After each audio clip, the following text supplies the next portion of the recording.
Varicose veins కి సరైన చికిత్స కోసం సంప్రదించండి ఎవిస్ హాస్పిటల్.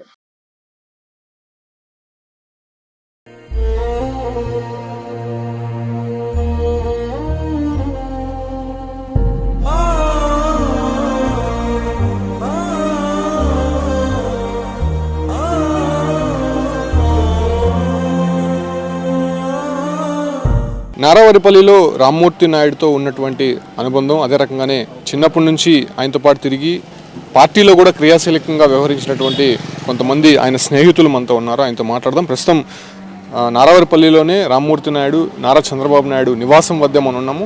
ఆయన నివాసానికి ఇప్పటికే అనేక మంది కూడా చేరుకుంటున్నటువంటి పరిస్థితి. వాళ్ళతో మాట్లాడదాం. సార్, ఏంటి ఆయన చిన్నప్పటి నుంచి ఎలా ఉండేవాడు?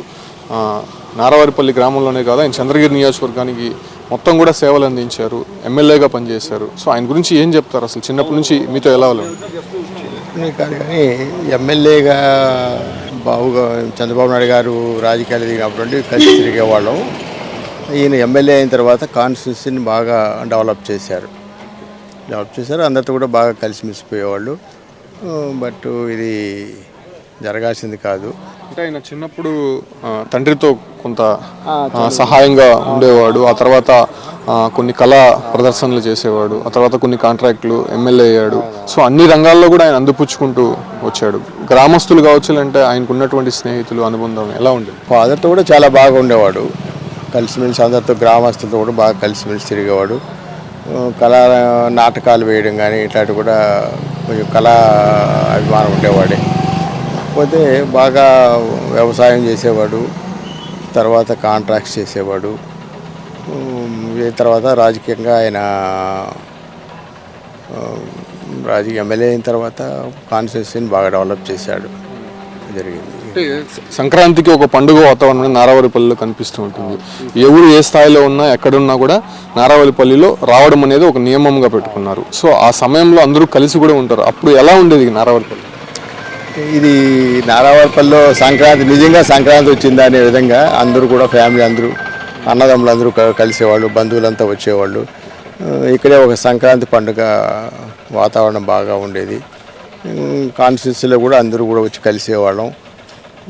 ఒక పండుగ వాతావరణంలో జరిగేది సంక్రాంతి ఇక్కడ.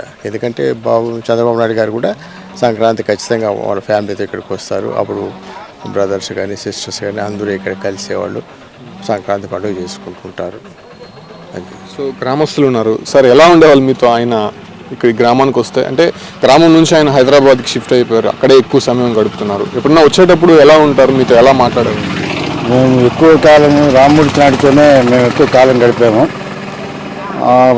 ఆ ప్రయాణంలో భాగంగా చంద్రబాబు నాయుడు గారు ఎమ్మెల్యేగా కంటెస్ట్ చేయటం, ఆ ఎలక్షన్లో ఇతను చేసిన సహాయము, ఇతను చేసిన పని తీరు ఆ గెలుపుకు ముఖ్య కారణమైంది. ఆ రోజు ప్రజలతో మమేకమై క్యాడర్ని పటిష్టమైన రీతిలో అందరినీ డెవలప్ చేయటం, అతను ఎమ్మెల్యేగా కంటెస్ట్ చేసినాక మా సమస్యల పట్ల కూడా అన్నీ మమ్మల్ని తీసుకొని పోయి హైదరాబాద్ వాళ్ళందరికీ చెప్పి పనులు కూడా చేసేవాళ్ళు.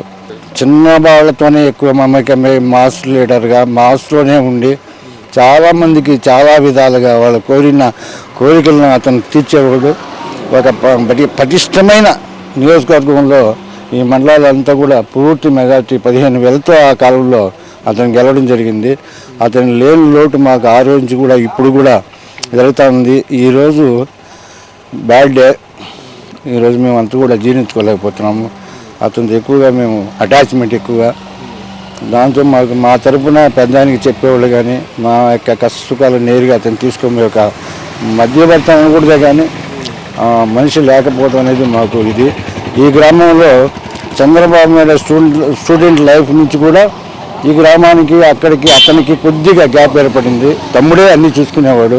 అతను రాజకీయ పైకి ఎదిగే కొద్దీ మాకు కొంత నిరుత్సాహము మాకు ఉండేది. కానీ రామ్మూర్తి నాయుడు ఉన్నప్పుడు చాలా చక్కగా బంధువులు అయితేనేమి, ఫ్రెండ్స్ అయితేనేమి, మిగతా క్యాడర్ అయితేనేమి, తెలుగుదేశం పార్టీని ఎనలేని కృషి చేశాడు. చిన్న కాంట్రాక్ట్ అయిన అందరితో, అఫీషియల్స్తో కానీ, అధికారులతో కానీ, అనధికారులతో కానీ చాలా మమేకమై ఒక గుర్తింపు అన్నకు తగ్గ తమ్ముడుగా చాలా చాలా గొప్పగా చేసేవాడు. ఎక్కడ కూడా అతిక్రమించలా, చట్టానికి లోబడే పనిచేసాడు. చట్టానికి వ్యతిరేకంగా ఎప్పుడు కూడా పనిచేయలేదు.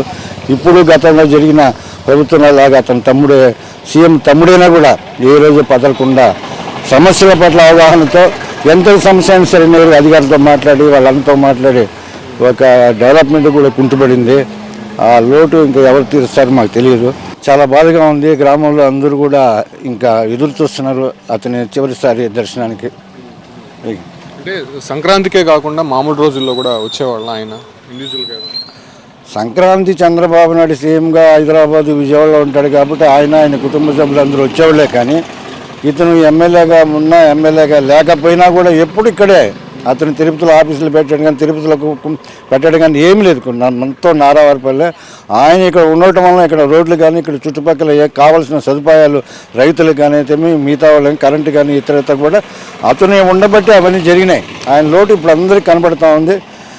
ఆయన సంక్రాంతికే కాదు ఎప్పుడు ఇక్కడే ఉండేవాడు. ఎప్పుడు రోహిత్ ఎంగేజ్మెంట్ కూడా ఇటీవలే జరిగింది.